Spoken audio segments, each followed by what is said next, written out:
Assalamualaikum warahmatullahi wabarakatuh. Alhamdulillah.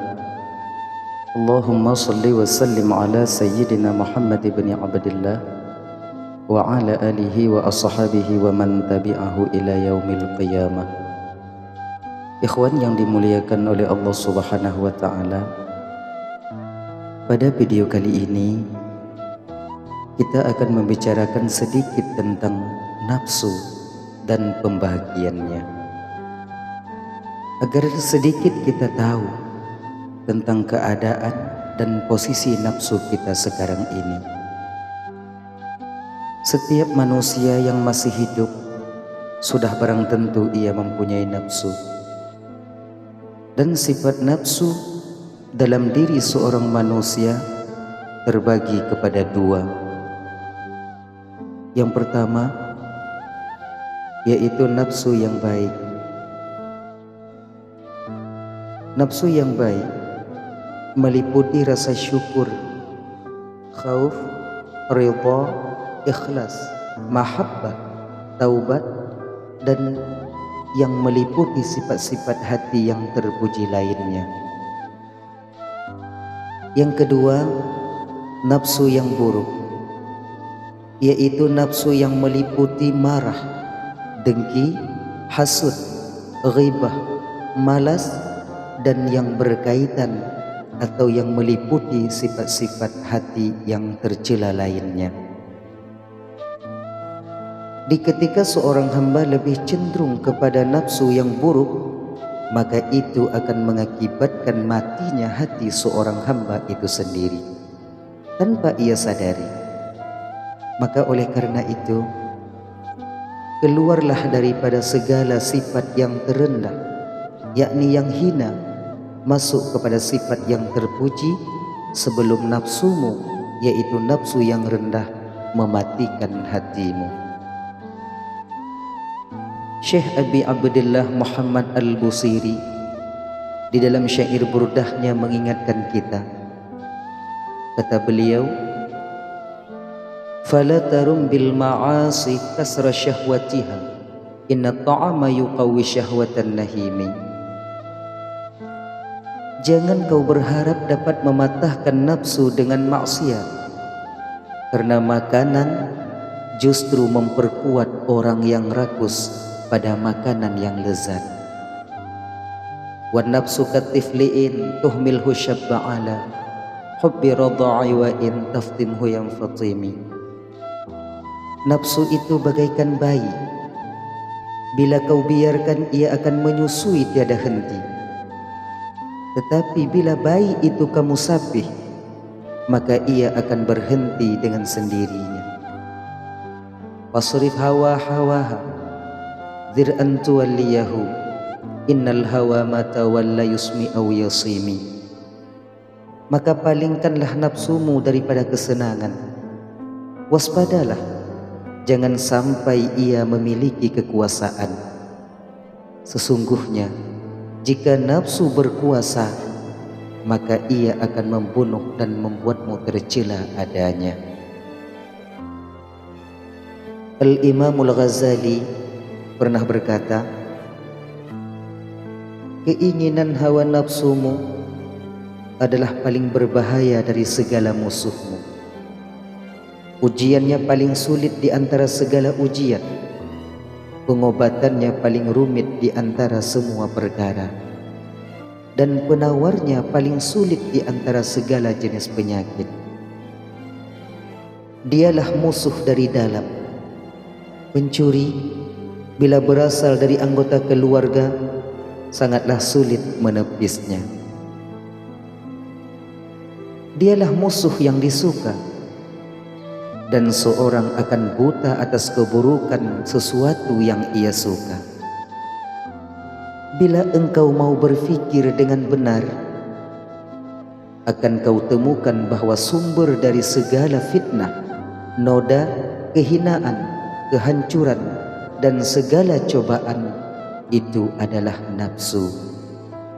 Dan semua petaka di dunia, pertama kali Allah ciptakan makhluk hingga hari kiamat, itu semua terjadi adalah karenanya. Ikhwan yang dimuliakan oleh Allah Subhanahu wa taala, nafsu itu terbagi kepada 7 bagian berdasarkan sifat-sifatnya. Pertama, nafsu amarah.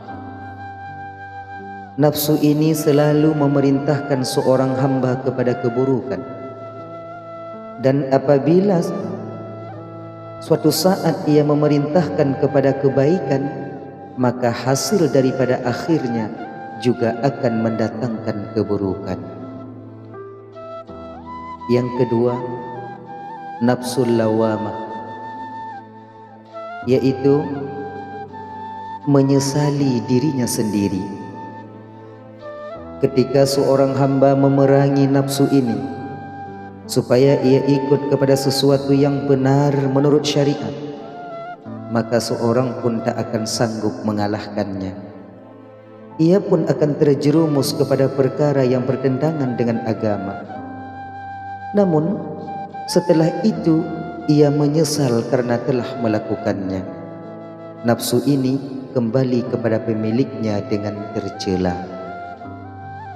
Yang ketiga, nafsu mulhamah,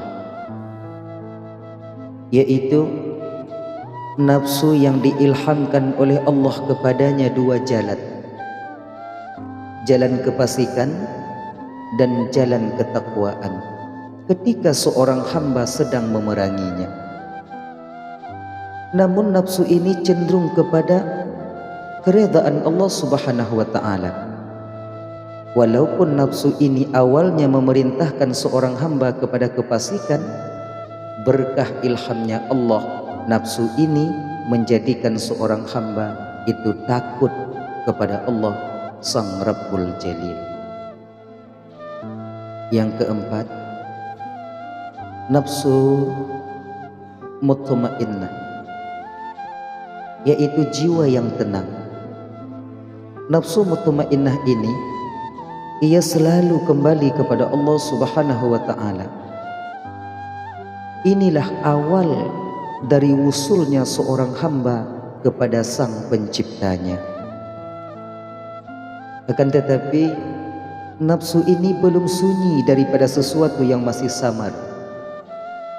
Ciri khafi misalnya cinta kedudukan, dan seorang hamba masih tetap memerangi nafsu ini sehingga hilang keinginan nafsu itu sendiri. Sifat-sifat yang buruk akan tergantikan dengan sifat-sifat yang terpuji, yang itu semua datang daripada Allah Subhanahu wa taala. Karena yang kelihatan nafsu ini adalah sifatnya baik, seperti sifat dermawan, zuhud, tarkud dunya li ajlil akhirah, tawakal, wara, syukur, sabar, dan lain sebagainya. Kemudian yang kelima, nafsu radiyah, nafsu yang reda dengan ketentuan Allah Subhanahu wa taala. Baik dicaci dan dipuji, kedudukannya sama, ia tidak pernah merasa. Tidak marah ketika dicaci, tidak juga senang ketika dipuji, karena semua itu akan hilang adanya. Ia selalu reda dan ikhlas dari setiap sesuatu yang Allah berikan kepadanya di dunia ini.